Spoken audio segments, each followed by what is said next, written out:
नी bend करते हुए, straight करते हुए, सीढ़ियाँ चढ़ते हुए, उतरते हुए या नमाज के दौरान अगर आपके घुटनों के दरमियान से कड़ाके या पटाखे की आवाज़ें आती हैं और इसके दौरान आपको पेन भी होता है और इसकी वजह पैटेलोफेमोरल पेन सिंड्रोम है, तो इसके लिए हम 2 सिंपल एक्सरसाइज़ेज़ करेंगे। सबसे पहली एक्सरसाइज़ के दौरान आपने जो अफेक्टेड साइड वाली नी की थाई के ऊपर इस तरह अपने हाथों को प्रेस करना है, उसको फिर आप एक साइड पे रोटेट करेंगे और फिर इस तरह ऊपर की तरफ आएँगे।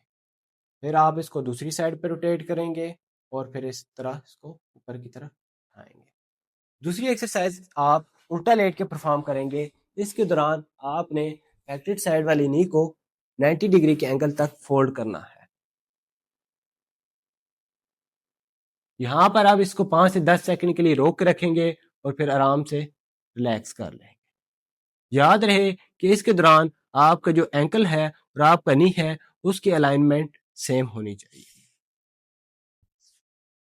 आपने इन दोनों एक्सरसाइजेज को 10 से 15 मरतबा परफॉर्म करना है और दिन में 3 मरतबा रिपीट करना है। लेकिन अगर आप इन पेनफुल क्लिकिंग साउंड्स के ऊपर हमारी डिटेल्ड वीडियो देखना चाहते हैं, हमारे यूट्यूब चैनल को विजिट करें जिसका लिंक